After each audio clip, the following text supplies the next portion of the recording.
Anúncio feito pelo ministro do Turismo neste sábado comunicou o retorno dos cruzeiros marítimos pelo litoral brasileiro. E aqui em Santa Catarina, essa retomada está prevista para acontecer já em novembro desse ano.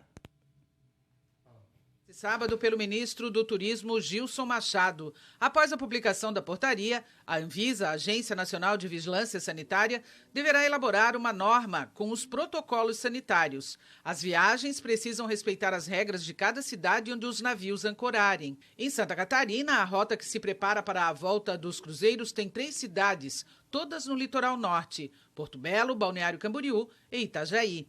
Desde o começo da pandemia de Covid-19, esse tipo de turismo está suspenso. Os navios irão operar com apenas 70% da capacidade de tripulantes, além do uso obrigatório de máscaras nos momentos indicados, distanciamento social, desinfecção e higienização com frequência. As cidades que se preparam para a temporada estão com boas expectativas, já que esse tipo de turismo contribui muito para a economia, movimentando toda a região. Agora, olha só, que tal comprar os mais diferentes produtos, como produtos eletrônicos, perfumes e muito mais, com preços bem atrativos e ainda ajudar pessoas? Legal, né? Então, presta atenção nesse convite. Nós da APAR, Associação dos Pacientes Renais de Santa Catarina, estamos promovendo hoje e durante toda a semana, das 9 às 19 horas, aqui no Mundo Car, o bazar da APAR com produtos apreendidos pela Receita Federal. Aguardamos por você, com diversos produtos, de perfume, roupa, eletrônicos. É uma oportunidade de se fazer compras e ser solidário. Nós aguardamos por você, aqui no Mundo Car, das 9 às 19 horas, durante a semana, ou enquanto durar o estoque. Obrigado. Bacana, né? Uma baita oportunidade. Olha, a gente está em pleno mês Outubro Rosa, um mês de conscientização sobre a importância da prevenção do diagnóstico precoce do câncer de mama e também do câncer de colo de útero. Mas você sabia que quando o assunto é prevenção e tratamento, a nossa alimentação está totalmente relacionada, sabia? Eu vou conversar agora com a Ana Laura Bordignon, que é nutricionista oncológica. Ana, bem-vinda ao Meio Dia Catarina mais uma vez, Obrigada. Tudo bem? Obrigada, Karen. Obrigada pelo convite. É um prazer falar com você a respeito desse tema tão importante. E é muito importante porque quando às vezes as pessoas acham que são só questões genéticas que são desencadeantes para o câncer, qualquer tipo de câncer, né? Aqui a gente está falando de colo de útero e de mama, mas para qualquer tipo de câncer. Mas fatores externos, como por exemplo a alimentação, também estão relacionados a esse desenvolvimento da doença no corpo. O que a gente poderia falar? Primeiro, em relação à prevenção. Qual que é a relação da alimentação e do câncer? Excelente a sua pergunta, porque na verdade, em relação aos cânceres hereditários, a gente sabe que cerca de 5 a 10% dos cânceres de mama têm essa característica. Ou seja, os demais cânceres, as causas dos cânceres são ambientais, ou seja, uma série de fatores que são somados à rotina das pessoas e que acabam interferindo aí como fatores de risco para o surgimento da doença.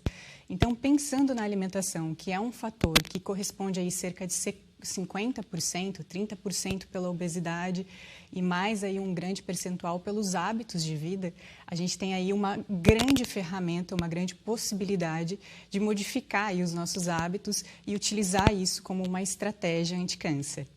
Para alimentos, a gente já escuta muito falar, né, de consumo de brócolis, consumo de romã, enfim, a gente tem aí uma série de alimentos, mas a grosso modo são frutas, verduras, vegetais de forma geral, uma alimentação viva, onde a gente tem não só a presença desses alimentos, mas uma frequência grande.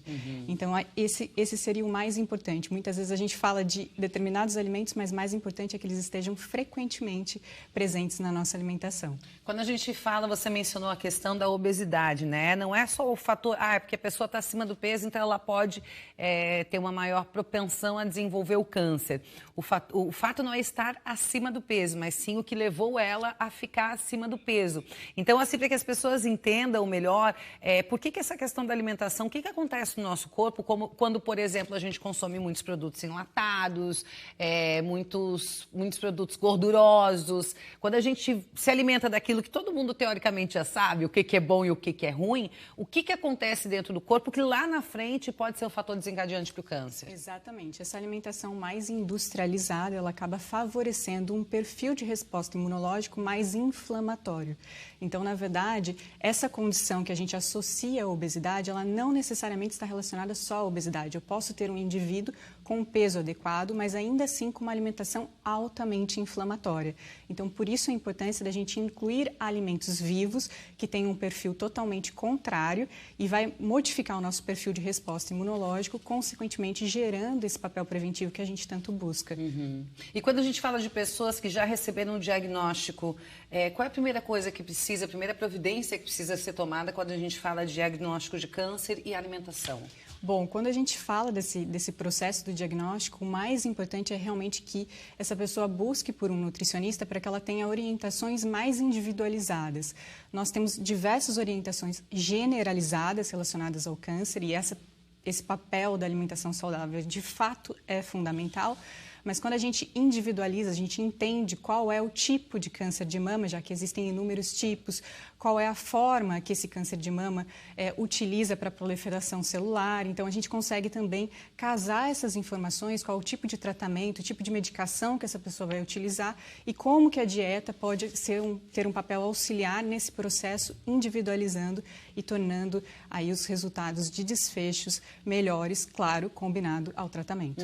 Tratamento e uma boa alimentação pode fazer com que tudo aconteça de uma forma mais positiva, os resultados do tratamento apareçam mais rápido, mas esse acompanhamento, como você falou, é importantíssimo. Eu quero até aproveitar para divulgar aqui o Instagram da doutora, que eu vi que tu disponibiliza sempre vários conteúdos ali no teu perfil, né? Eu acho muito bacana para você, de repente, já tá aparecendo aí na tela, né? É @onconuts. @onconuts é o Instagram da doutora Ana Laura Bordignon. Obrigada pela tua participação e volte mais vezes, por favor. Com certeza, um prazer. Obrigada, até a próxima.